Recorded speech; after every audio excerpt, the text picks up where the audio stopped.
नमस्ते मित्रों। आज जो मेरा वीडियो है वो आश्रमों को लेकर है, जिसमें मैं आज गृहस्थ आश्रम के बारे में बताऊंगा।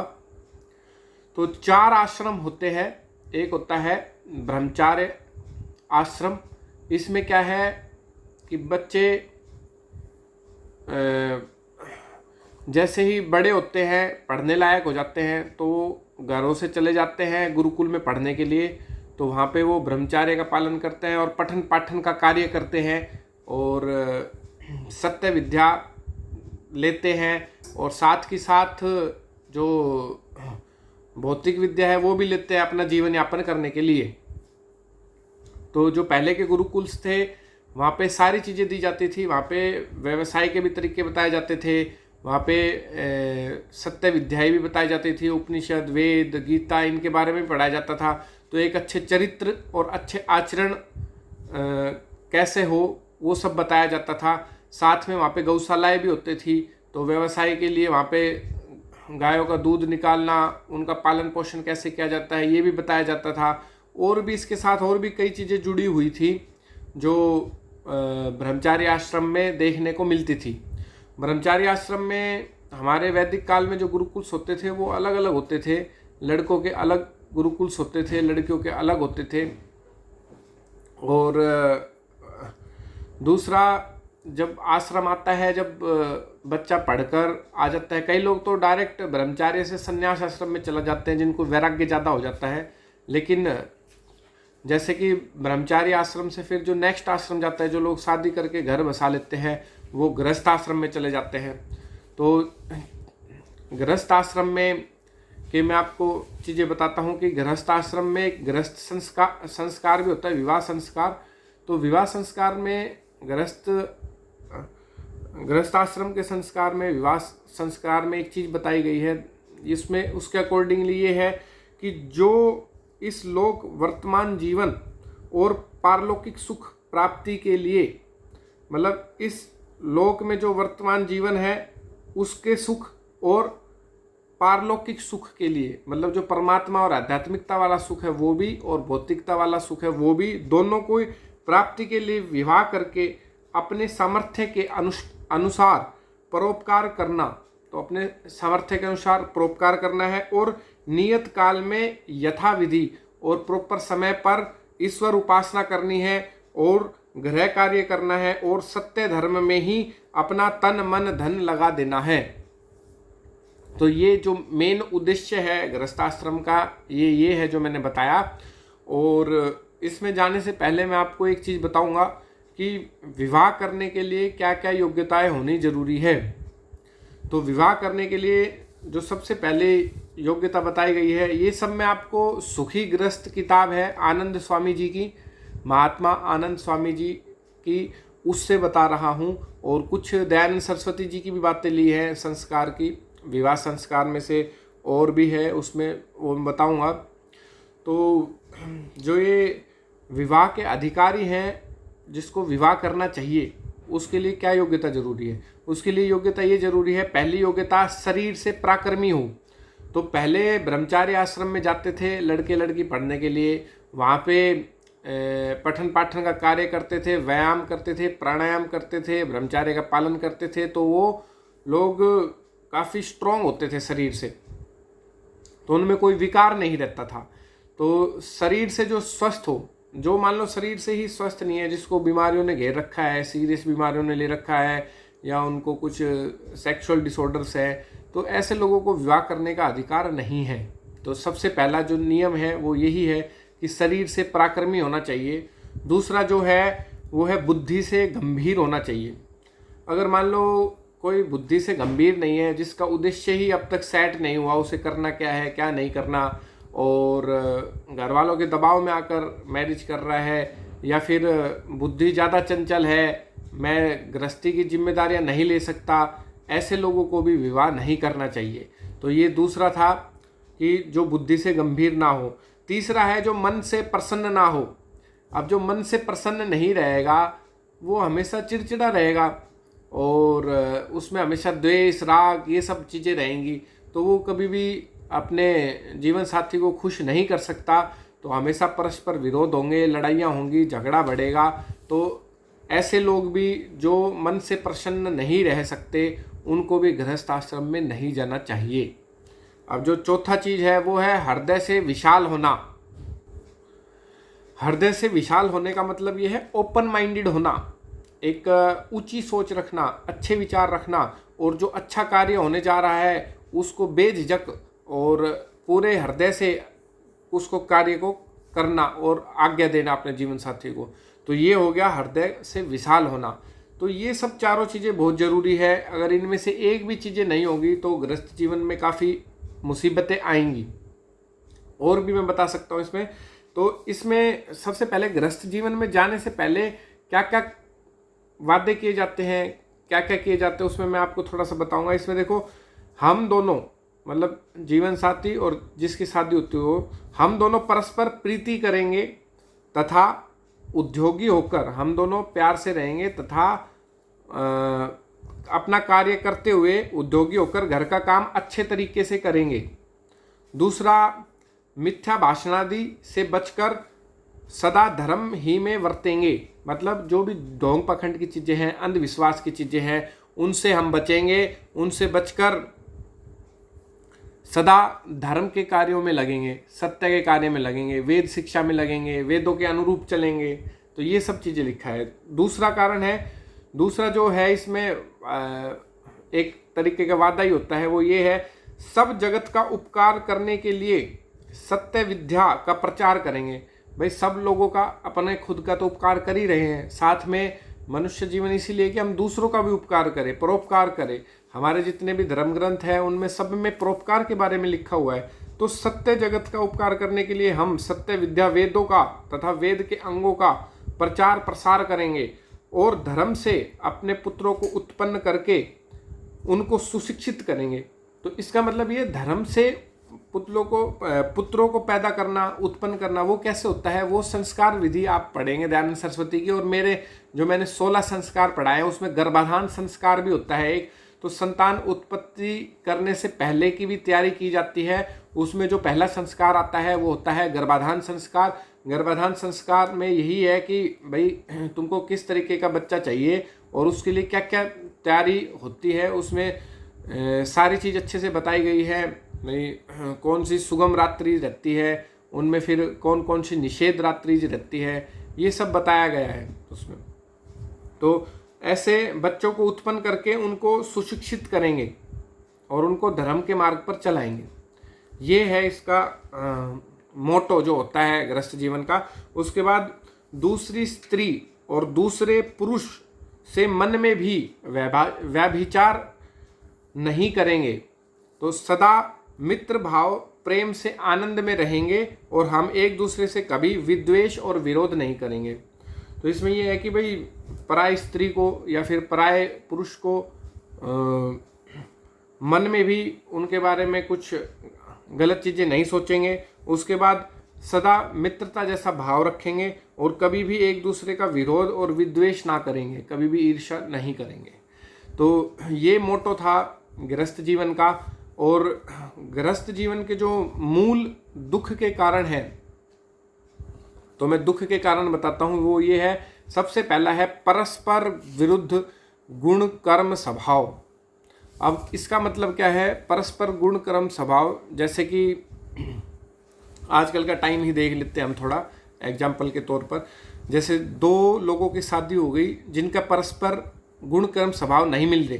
पहले जो परस्पर गुण स्वभाव मिलते थे वो आचार्य मिलवाते थे। जो गुरुकुल में बच्चे पढ़ते थे तो आचार्य की देख रेख में रहते थे कई सालों तक। तो आचार्य उनको पूरा नोटिस करते थे और अपनी उसमें डायरी वगैरह में लिखते थे उनके गुण कर्म स्वभाव को बच्चे के। फिर उसके अनुरूप ही वो उनके लिए वर वधू चुनते थे। तो ये प्रोसीजर था, इसमें शादियाँ टूटती थी कम। और लेकिन जो आजकल है उसमें गुण कर्म स्वभाव तो मिलता नहीं। अब जैसे कर्म हो गया, अब कर्म में एक नौकरी कर रहे हैं कहीं पे, एक कहीं दूर बहुत दूर जगह पे जाके नौकरी कर रहे हैं, तो उनको बैलेंस करने में भी बहुत टाइम लगता है आपस में गृहस्थी को। ये भी एक थोड़ी प्रॉब्लम आती है उसमें। और ऐसे ही गुण अलग होते हैं। कई को गुण ज़्यादा चुपचाप रहने का स्वभाव अलग रहता है, कईयों का बिल्कुल चुप रहने का होता है, कईयों को ज़्यादा बोलने का होता है। तो वो उस हिसाब से सारी चीज़ें देखनी चाहिए। उसके अलावा दूसरा जो गृहस्थ में दुख का कारण होता है, मूल कारण वो होता है स्त्रियों के प्रति घृणा की भावना। मतलब स्त्रियों को हीन भावना से देखना, मतलब ये सोचना कि भाई स्त्री ये काम नहीं करेगी, ये तो जेंट्स का ही काम है। लेकिन आजकल का टाइम थोड़ा चेंज हो गया है, लेडीज़ें काफ़ी आगे बढ़ चुकी हैं, लेकिन जो मेन काम तो है उनका घर गृहस्थी का वो तो है ही, जिसमें पुरुष की भी थोड़ी जिम्मेदारी बनती है घर गृहस्थी को संभालने की। लेकिन इसके अलावा आजकल स्त्रियां जॉब्स भी करती हैं, व्यवसाय भी करती हैं, तो वो सारी चीज़ें देखनी चाहिए। उसके अलावा स्वार्थ भाव होना, तो मन में स्वार्थ भाव होना, कोई लालच के लिए किसी से शादी कर ले, वो भी गलत है। ऐसे ही सहनशीलता का अभाव होना।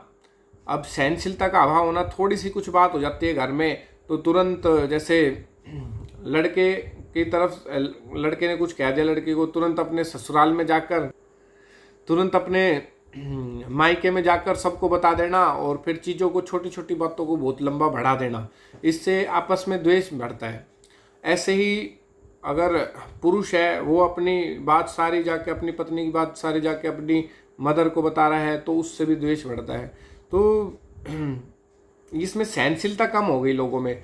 तो मैं इस पे एक स्टोरी भी बताऊंगा आपको कि स्टार्टिंग में एक शादी हो जाती है एक लड़की की, तो उसकी जो सास रहती है वो काफ़ी डांट मारती है और सुनाती है उसको, तो लेकिन वो स्त्री चुप रहती है, कुछ नहीं बोलती। लेकिन ऐसे करते करते ही वो चीज़ें बढ़ जाती है काफ़ी आगे तक। ऐसे ही धीरे धीरे ये बातें बढ़ती रहती है।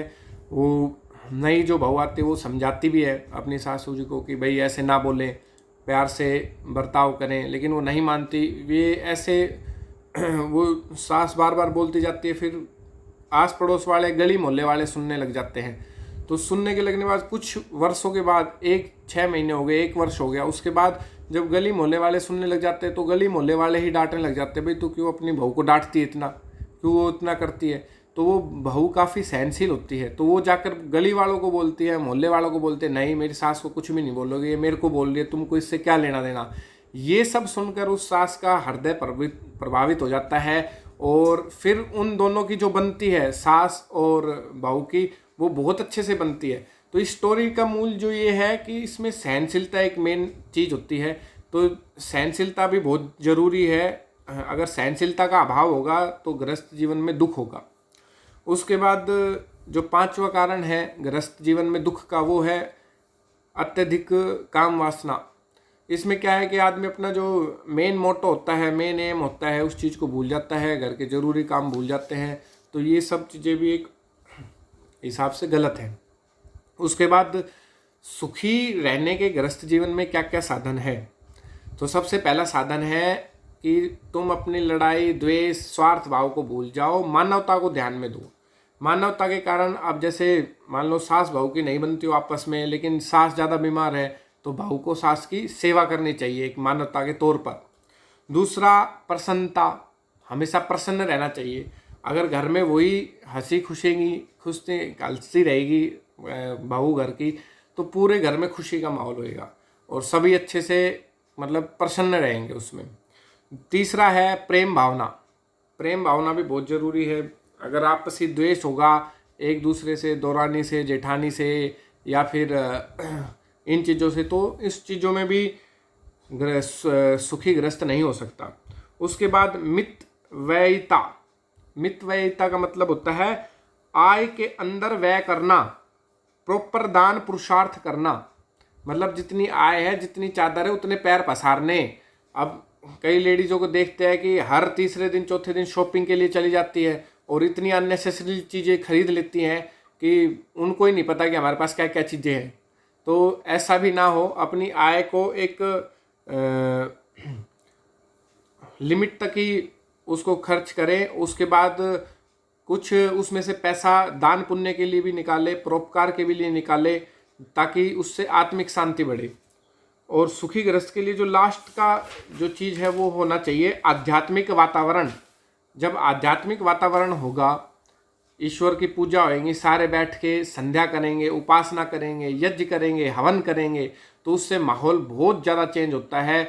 अगर यज्ञ करना आपके घर में चालू करेंगे, शुरू करेंगे, तो उससे बहुत ज़्यादा सुख शांति मिलेंगी। आप इसको कर कर देखें, प्रैक्टिकली देखें। तो ये था गृहस्थ आश्रम। इसमें यही है कि सबसे ज्येष्ठ और श्रेष्ठ आश्रम बताया है महर्षि ने इनके बारे में, कि भाई जो ये गृहस्थ आश्रम है ये सबसे ज्येष्ठ है तथा श्रेष्ठ है, सबसे बड़ा है और सबसे श्रेष्ठ है। तुम गृहस्थ में रहकर भी ईश्वर का साक्षात्कार कर सकते हो अगर तुम धर्म के मार्ग पर चलोगे, ईश्वर संध्या उपासना करोगे और परोपकार का कार्य करते हुए चलोगे। तो गृहस्थ आश्रम के बाद फिर इंसान वानप्रस्थ आश्रम में जाता है। वानप्रस्थ आश्रम में ये रहता है, पहले के टाइम में क्या होता था, दूर के गांवों में जाकर रहने के स्थान होते थे। तो जो बड़े बूढ़े होते थे घरों के, जब उनके पोते ठीक एज हो जाती थी, पोतों की 8-10 साल का ठीक संभालने लायक, तो 8-10 साल के का जब हो जाते थे पोते, तब वो अपने घरों से निकल जाते थे बूढ़े लोग, सारी गृहस्थी अपने बच्चों को सौंप कर। तो उनके लिए जो बच्चे होते थे, जो बूढ़े जो गांवों के बाहर चले जाते थे वानप्रस्थ आश्रम में, तो उनके लिए जो सारे गांव के बच्चे उनके बच्चे हो जाते थे। तो वो एक चीज़ का ममता का भाव रहता था, वो उनका ख़त्म हो जाता था। तो वो आध्यात्मिकता की तरफ जाते रहते थे, ईश्वर की तरफ जाते रहते थे। तो ये इतना अच्छा समाज का व्यवस्था थी, हमारे वेदों में व्यवस्था थी, और इतना अच्छे से लालन पालन था इस चीज़ का। तो जो गांव के बच्चे होते थे वो वानप्रस्थ आश्रम में जाते थे, तो वो जो वानप्रस्थी लोग होते थे वो उनको पढ़ाते थे, यही गीता उपनिषद वेद, अच्छा अच्छा ज्ञान देते थे, अच्छी बातें बताते थे, संस्कारी बातें बताते थे, और उससे क्राइम रेट भी कम होता था। उसके बाद जो वानप्रस्थ आश्रम है, उसके बाद लास्ट में आता था संन्यास आश्रम। संन्यास आश्रम में जब पूरा ज्ञान ले लेता था व्यक्ति, तीनों आश्रम क्रॉस करने के बाद ब्रह्मचार्य, गृहस्थ और वानप्रस्थ आश्रम, कई लोग ब्रह्मचार्य से भी सीधा संन्यास में चले जाते हैं, जिनको ज़्यादा नॉलेज लेते हैं, जिनको वैराग्य हो जाता है, जो बंधन में नहीं पड़ना चाहते। तो जो सन्यासी का काम होता है वो होता है घर घर जाकर, लोगों के दूर दूर स्थानों पर जाकर वेदों का प्रचार करना, वेदों की बातें बताना, अच्छी अच्छी बातें बताना। तो एक सन्यासी कहीं पे भी 3 से 5 दिन से ज़्यादा कहीं रुकता नहीं था।